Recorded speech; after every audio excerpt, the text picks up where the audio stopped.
Ramiz Mehdiyevin xəyanət qoxusu gələn səs yazısı. Ramiz müəllim cənab prezident böyük uğurlar əldə elədi. Bütün Dağlıq Qarabağ bilirsiniz, azad edildi. Bağlı mənə sual vermeyin. Onlarla bağlı açıqlama vermək. Yəni uğur kimi qiymətləndirirsiniz də yəqin ki bunu böyük bir uğurumuz kimi qiymətləndirirsiniz. Yenə deyirəm də mənə sual vermeyin.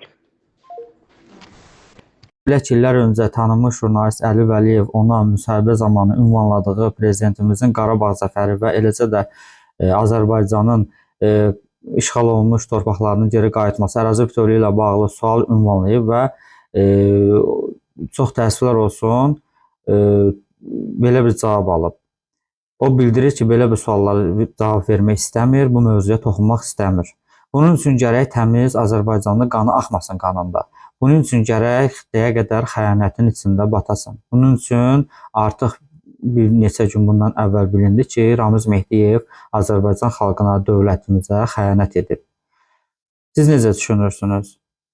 Ramiz Mehdiyev və onun yerləşdirdiyi bu xəyanətin içində olan adamlara hansı cəzalar verilməlidir?